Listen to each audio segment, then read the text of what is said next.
कि Islamic countries जो जैसे आईओसी है 56 कंट्रीज उसमें होते हैं, तो उसमें हमेशा भारत के ही पक्ष में माहौल रहा है। हाल के कुछ वर्षों को छोड़ दे तो कभी उस भारत के खिलाफ कोई प्रस्ताव उसमें पास हुआ मुस्लिम कंट्रीज है, ऐसा नहीं हुआ। पाकिस्तान कश्मीर के मुद्दे पर भी आईओसी में पाकिस्तान कई बार कोशिश किया कि कुछ मुद्दा वो पास करा दे, नहीं हो पाया।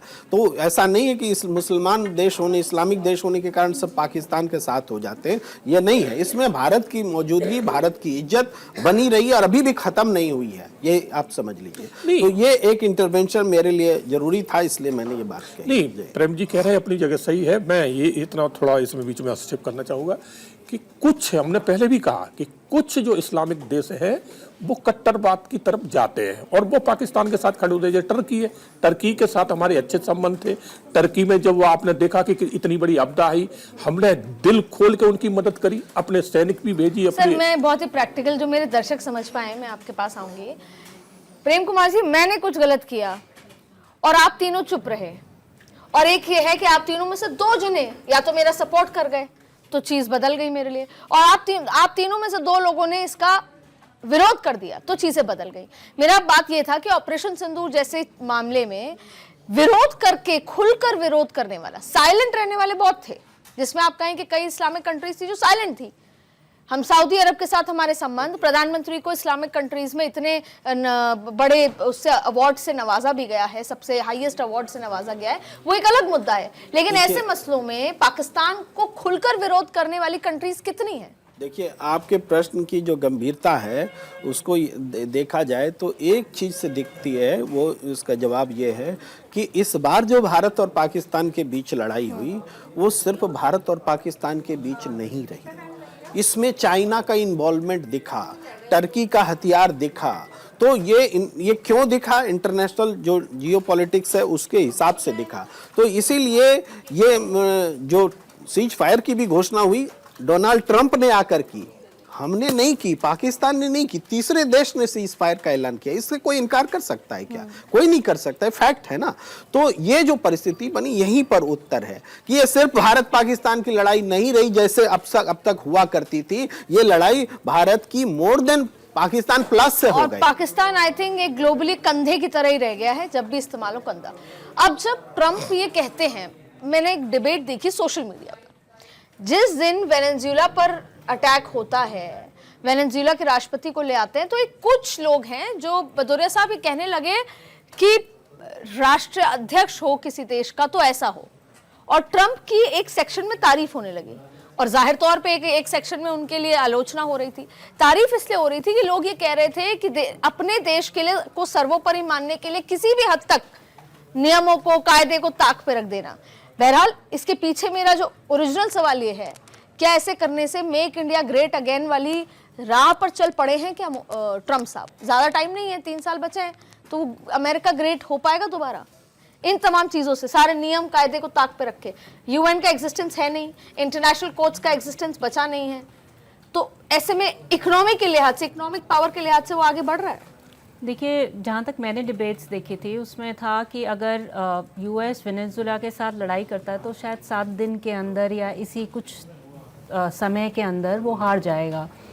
उसके दौरान काफ़ी ब्लड बाथ होगा और जो सिविलियंस हैं उनकी कैजुअलिटीज़ होंगी। स्थिति ऐसी ही बनी थी जिसमें यूएस और वेनेजुएला की लड़ाई हुई थी। काफ़ी हद तक लोग जब यूएस की लड़ाई के बारे में बात करते हैं तो वियतनाम की बात करते हैं। सिविलियंस जिनकी कोई गलती नहीं होती उसमें लड़ाई का ऐसा क्षेत्र बने जिसमें ब्लड बाथ हो या लोगों का लॉस हो, वो शायद सही नहीं है। ये भी सही नहीं है कि अगर ट्रंप जो है किसी के पीएम को उठा ले, पर जो स्थिति चैनल्स में दिखी या डिबेट्स में दिखी उनके तहत वॉर होती और वॉर में काफ़ी ब्लड लॉस होता। बिना एक ड्रॉप ब्लड गिराए उन्होंने किसी को लिया है और जो है वहाँ पे इंटरनेशनली उसको पुट फॉरवर्ड किया है। कह सकते हैं कि वो एक किसी कंट्री के सही के तरह से ठीक नहीं है, पर उस कंट्री में भी ज़्यादा कोई प्रोटेस्ट नहीं हुए या कुछ नहीं हुआ।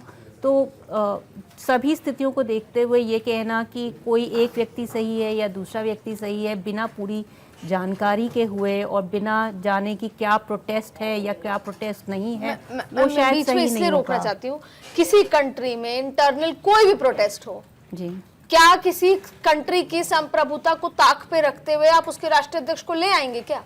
जी, ह्यूमैनिटेरियन ग्राउंड्स पर अंतर्राष्ट्रीय एजेंसीज के पास राइट्स होते हैं कि वो ऑब्जेक्ट करें, बट अगर कुछ रूल्स ऐसे हों जो बहुत ही अमानवीय हों और एक सोसाइटी की तरफ से नज़र आ रहे हों और सामने आ रहे हों, जिसके ऊपर कोई भी आँख तक ब्लिंक ना करता हो, तो उसके ऊपर शायद अगर कोई और हस्तक्षेप करे तो वो शायद गलत ना हो। फिर तो सर ग्रीनलैंड को भी कल ले आएंगे, देखिए तो ठीक है वो भी। इसमें मैं बताना चाहूँगा आपको कि अमेरिका एक डिक्टेटर बन गया, खास करके जब से ट्रम्प साहब आए, और यहाँ पूरा जो खेल है तेल का है।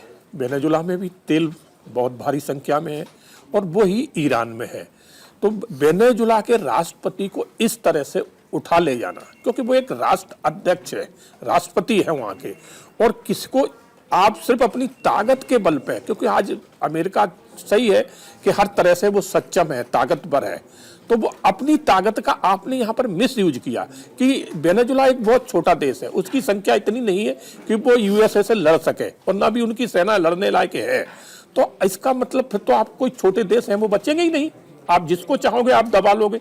यही खेल उन्होंने किसके साथ किया था? अभी वेनेजुला के राष्ट्रपति पे उन्होंने सेक्शन क्या लगाए कि हमारे कंट्री में, अमेरिका में, यूएस में भारी से भारी ड्रग सप्लाई ये करवा रहे थे।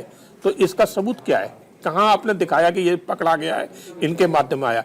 इसी तरह से इन्होंने, आपने देखा होगा ईरान को जब इराक को जब बर्बाद किया था, सद्दाम हुसैन को उठाया था, उन्हें गिरफ्तार किया था और लास्ट में उन्हें फांसी दे दी।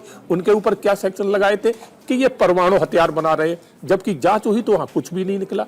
तो ये अमेरिका की स्ट्रेटजी रही है कि कैसे जो देश हमारे हिसाब से चल रहे, हमारा कहना मान रहे, तो हम बिल्कुल उनके ऊपर चर्चा करेंगे, अपने साथ रखेंगे। जैसे यस मैन पाकिस्तान है, यस मैन है, तो उसके लिए कोई प्रॉब्लम नहीं, चाहे वो भले ही भारत में कितना भी आतंकवाद फैला दे, कितने भी लोग यहाँ मारे जाएं, कुछ भी हो जाए, कभी अमेरिका नहीं बोलता।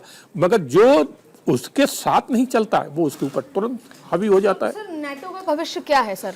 डेनमार्क में और ग्रीनलैंड में, अब डेनमार्क ने अपनी आर्मी, इसके अलावा कॉन्सुलेट, और यूरोपियन देशों ने कहा कि हम अपने कॉन्सुलेट खोलेंगे, नेटो की आर्मी वहां पर जाके पहुंच रही है, तो ऐसे में ये नेटो टूट जाएगा सर?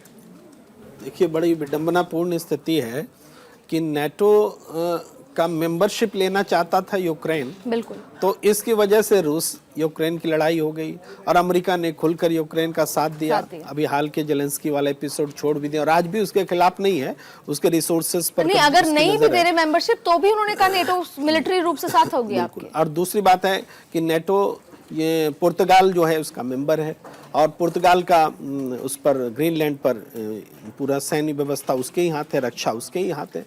तो ऐसी स्थिति में पुर्तगाल पर हमला माना जाएगा, ग्रीनलैंड पर कुछ भी होता है।